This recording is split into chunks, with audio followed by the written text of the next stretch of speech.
Well, All right. welcome to another episode of Revenue Playbook Chronicles. I am your host, Gene Lytle.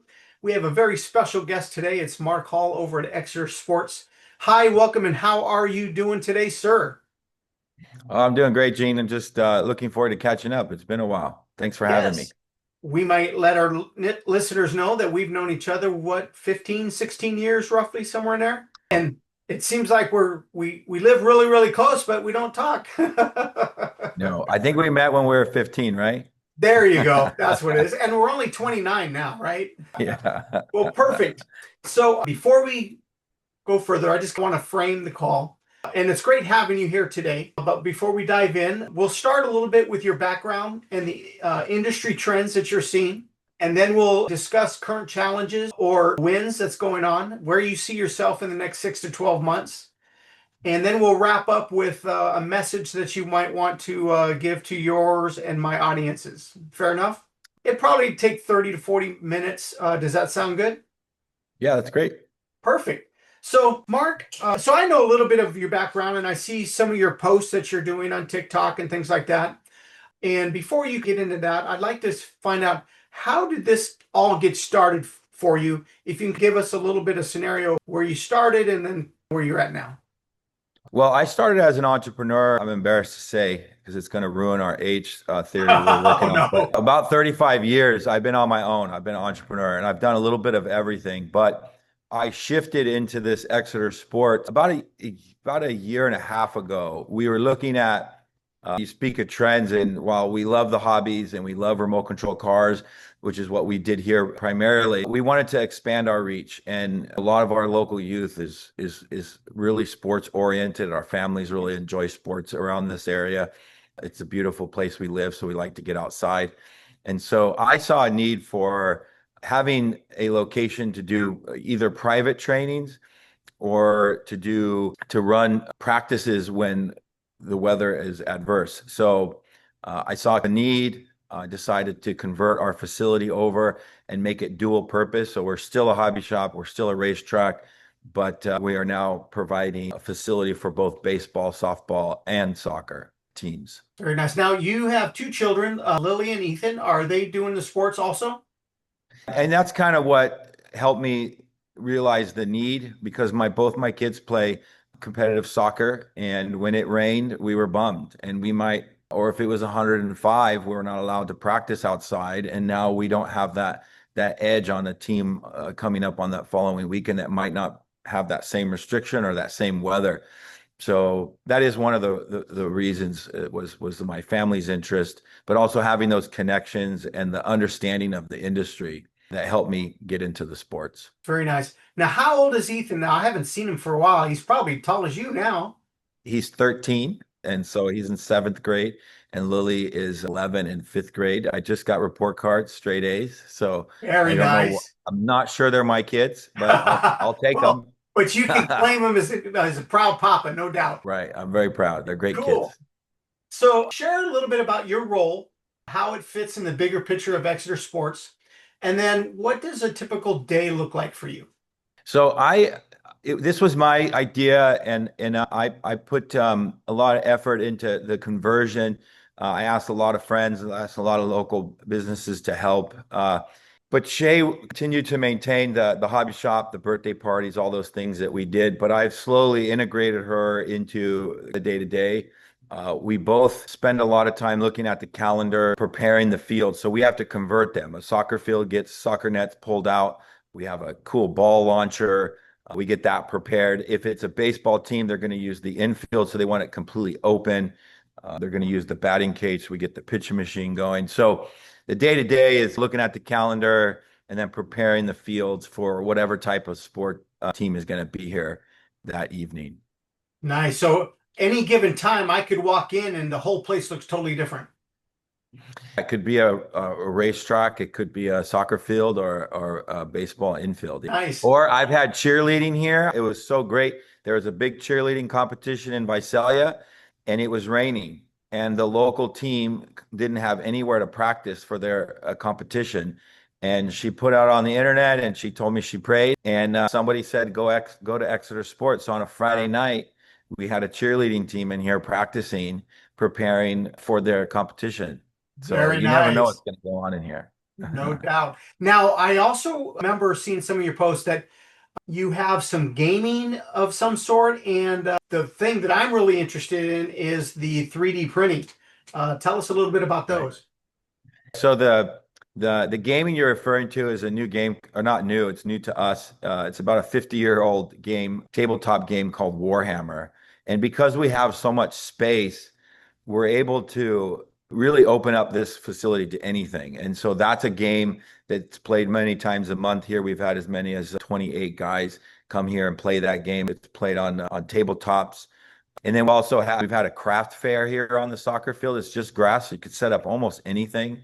So we've had that. And then I did in the winter, I did a 3D printing class. So again, we have the space. We opened up the tables and I brought out my 3D printers. Created a curriculum for these guys and we did a 3D printing class. So we're really trying to utilize the space. I mostly want to do things that are fun. I love kids and I love the family vibe. So I am focusing on those sorts of things. So if I can keep this place always doing something fun and family oriented, then I'm a happy camper. Very nice. It sounds like it's whatever your imagination can come up with. Obviously, with the birthday parties, it's probably what you do most. But Right, right. anybody could rent out this space and utilize it for many things. So that's awesome. And I think the city of Exeter needs a place like that. Right. The one thing that's nice too is the birthday parties could be anything. We could have a cornhole themed birthday party. We could have a football themed. We had a football one recently, so the kids were playing flag football. We have all the equipment for that. So really the I always say the kids always leave with smiles and sweat running down their head. So that's what the parents want. They want them to go home and take a nap. So Are we you get them all tired up and whatever it is we're doing here, the kids are having fun. So that sweet? makes me happy and it makes Shay very happy too. So are you still doing drunk driving nights? We don't do it as much here anymore. Oh man. The kids take over the place. They don't let us adults play very often. We do have some ideas on doing some family nights that would involve either the sports field or the racetrack, maybe even showing some big races, maybe the World Cup with soccer. So we are looking for ways of not just providing a place for children that the parents can have space to hang out and do things, but actually where the parents would get involved with the kids. So we've got some things we're working on.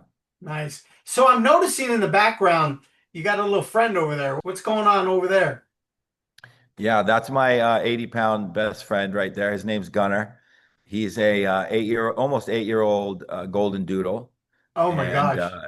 I got him when he was 5, which was about 2.5 years ago. And he's here. And anybody who comes here knows Gunner. They don't really care how I'm doing. They just come in and check in on Gunner and Right? ask how he's doing. How that is. People love the pets. Oh, So no doubt. No doubt. he's not allowed on the soccer field during soccer games, but he does own a soccer ball that he plays with. And so the kids will throw that after practice and things with him, and a baseball too. So he's kind of a fixture around here. There you go. I can tell right now he's full of enthusiasm. He's very high energy, so it's kind of exhausting. Awesome. So, in the sports world, have you been able to see some major shifts happening in the industry right now, or is it still new building? Well, it's new for me, but I think the thing that I noticed as my kids started getting at the age they can play competitive sports is how serious parents take this. Oh, I think legitimately just we're one of these parents, but legitimately college cost is incredibly expensive these days, no matter where you want to go. And this idea of your child playing a sport that they love and potentially supporting you through that time at college is pretty awesome. One keeps them out of trouble and might pay for some of their schooling. So that's a lot of people's that's their true goal. Of course, you have some right. parents who want kids to go pro. The kids do want to go pro. But I just noticed a shift in I talked to my mom about sports. She's like, "We just did school sports. What are you talking about?" And I said, "A lot of these community sports really is just a higher level of babysitting with some entertainment. But if you want your kids to be competitive and really good, you really have to put them in a competitive venue, which is often travel, right? Tournament teams where you're traveling a lot. So I just thought it would be a good time to get involved with it, not just because my kids are into sports, but because I saw that there's more people playing sports than they are racing RC cars. I'd like to have it the other way around because I'm a car guy. I think there's a lot to learn and it's a great hobby, but in the end, more kids are playing sports. I feel like you really provide a fantastic service for the community in so many different ways. I think it's unlimited, but helping our youth and keeping them involved and Right. engaged is so, so important. Yep. So, talking about trends, and I know your growth strategy has switched to the Exeter Sports. Is there anything else you'd like to comment on as far as what your strategy is for the next 6 to 12 months? Or if you have any Well, big plans in the future? I think probably the biggest one is just getting the word out so that more people are aware of this facility. This is a small town I live in, but what we're focused on is supporting the smaller communities around us who don't know about us, who don't have a lot of other options to practice and to play. And so my goal is to get the word out, really. That's the main thing. And I want to do that by continuing to do what we do and do it the best that we can, make people comfortable, make it very fair priced, but also by putting on some bigger events. We call it public training, so we're doing something kind of different. It's done in baseball some, but not a lot in soccer. We've taken a little bit of break because we're trying to look for some new trainers. But the idea is you could come on, say, a Tuesday night at 6 o'clock and get some private, we call it semi-private training. So there might be 3, 5, 6 kids in here, and you pay $20 and you get an hour, maybe even an hour and a half of training. So this idea, a private trainer, a good one is typically $40, $50 an hour. And I still recommend one-on-one training when possible, but that's not only costly, but difficult to organize and Right. find somebody to do that. So we want to have like where you just view our schedule. You look at what we have to offer and you see, oh, Tuesday at 7 o'clock is goalie training. Tuesday at 6 o'clock is skills training. So we're going to be doing more events like that, more consistent things on our schedule is our hope. Sweet. Now, do you have any big plans for the future, or is it kind of status quo? You are where you want to be at, provide what you're doing, or is there any big plans to? I have 15,000 square foot and I am a little bit out of space. We have one room we hope to, I've called it my junk drawer for years. And we want to put maybe a basketball hoop in there, maybe even some gym equipment at some point if we see some positive movement. I do want to put the batting cage that you see behind me closer to the other side of these poles to widen it up a little bit, make it a little bit easier to play. And then we might add a second one if baseball continues to go in the direction it has here locally. But I am out of space, so there's not a lot of big things that we can do here unless you find me a new building. We'll work on that, right? So, what is working best for you right now? And is there anything that might be frustrating that you could be help with? Or maybe another way to say it is if you can solve one major challenge today, what would that be? And I think you mentioned getting people to know about you. Is that Yeah, fair to that's say? like when I think day to day, I'm like, I'm using social media as much as I can, but I think like, what can I do? What partnerships can I create? I've been really trying hard to work with the local schools and letting them know that we're here for them and we can work out any kind of deals that they want to provide this space for them.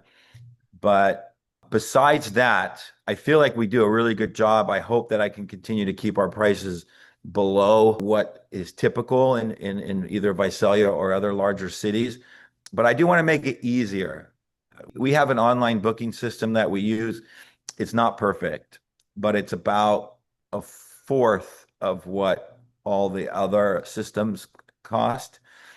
And I know for a fact when I get into those systems, they're all going to have their pros and cons and their little Right. quirks that won't fit with my very unique situation here. So, because we have some unique scheduling issues, we're closed Monday, Tuesdays, but we will open if you want to rent the sports. So, a lot of these apps are like, "What's your hours?" And I'm like, "Well, if I say we're closed Monday, Tuesday, then it won't let them reserve." So, there's some different challenges there that I want to work on, and that's making it as easy as possible for people to find us and then to book time with us. Awesome. Now the AI Are you using AI in your booking yet or in your automation of your social media? And if not, I could probably help you guys out with a little bit of resources. But what are you using for AI now? Right now, really nothing. I'll use it to help write descriptions, sometimes for flyers. I've tried to use it with flyers to create flyers. Haven't had a lot of luck with that, but I don't use it a lot. But I can envision hearing how people are using it and some short conversations with you. I'm definitely interested because I will tell you, a lot of people are still old school and they don't want to download an app. They might not even want to enter their email or even maybe not even their full name. They want to text or they Right. want to call and go, hey, can I come in on Tuesday at 5 o'clock? And that takes manpower and it takes someone to answer the phone and then open up the application and then see who else. And if I'm taking a text from Joe and Shay's over there talking to Sarah, well, we both might be booking at the same time. Got it. So I'm definitely interested in figuring out how to automate it. I will openly admit we're not too busy to handle it right now. But if it got much busier, especially when it rains or when it's really hot or bad air quality is another reason people come here. Those are the weeks that it would be nice to, I don't have to think about it. I could just open up my calendar and say, well, I'm headed Perfect. to the shop. So I see a lot of opportunity for sure. What is a typical booking time for you guys? How often do people come in and out? Do they book it for a half hour, 2 hours? They How does can it? do an hour or an hour and a half if they wanted to, but practices in general aren't. Baseball is usually a half hour if they're only in the cage because you don't want to be hitting or throwing for much longer than that. The soccer field or the infield for baseball, if they use it as a team space, an hour to hour and a half is typical. And can you have multiple people during the same time? You might book two things, but they have to work in I different can't parts. unless they're both, one is batting cage only, and then one is like soccer field only. Got it. And Okay. we've definitely had soccer doesn't need the batting cage at all. So if it's soccer, then that automatically opens up the batting cage for a separate person to come in and rent it. So let's say a typical person rents it for an hour and a half and you want to bring somebody else in. Do you need a little time in between to set up for them, or how does that We work? don't use that. We do have in our app that we use called Vagaro, it does allow for like a cleanup or prep time, but we don't need it. We will warn a team, hey, you're done at 7 and a team's coming in at 7. So I really need you to a couple minutes before start moving out. Right. Because we allow them to use all of our equipment, but coaches like to bring their own. So it's not like they could leave our equipment out. It's because Right. it's there. And so they need to load up their balls, they need to load up their equipment. So right now we don't put any sort of buffer in there currently. Oh, great. So I think we went over the trends and I think we went over everything that we needed to. So, what would you want our audience or your audiences to know about you, Exeter Sports, and how they can help? Well, I think once if they're watching this, they know now about it.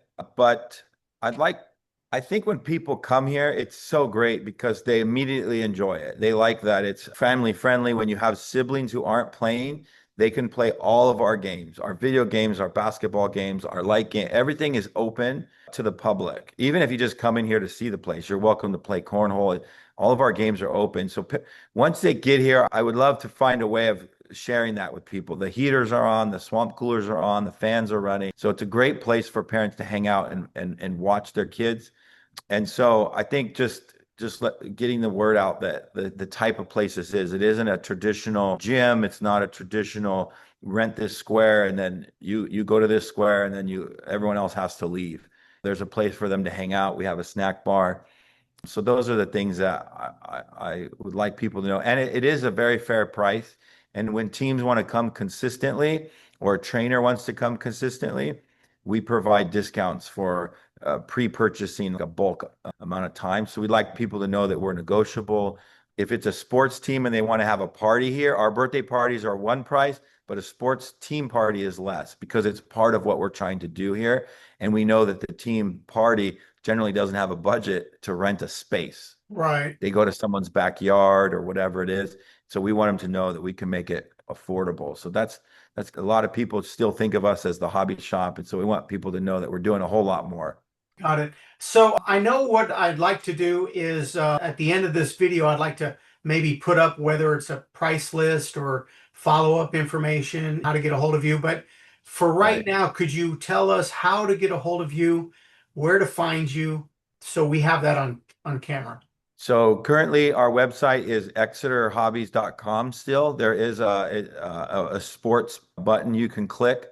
And from there, it has information on our parties, our rental prices, all the training facility information. And then there's also a book now link. They can go directly to my page on Vagaro and book there. They can also call or text our phone number. I keep the Shay's pink phone with me all the time so that they can just text or call and I'll try to help them out. We hope Exeter Sports was taken. And I'm not crazy about websites that have Exeter Sports, Exeter.com or whatever. I haven't decided what to do with that yet. But someone bought it and they're not even using it, which is a bummer. Oh no. But so right now that's the main place, exeterhobbies.com. And what is your phone number at your store? 559-592-4883. Got it. You know what? I half the time don't even know my phone number. I have two numbers. My other line is 0. Last number is 0. So I have to think about it. So that's great. Thank you for sharing these insights. And once we put it all together, I'll be able to share it with you. Right. And I'd like to tell the audience, hey, go see Mark, go to Exeter Sports, check out how great the space is, and share it with somebody. And thank you for watching another episode of Revenue Playbook Chronicles. Please like, subscribe, comment, and share, and I'll see you on the next one.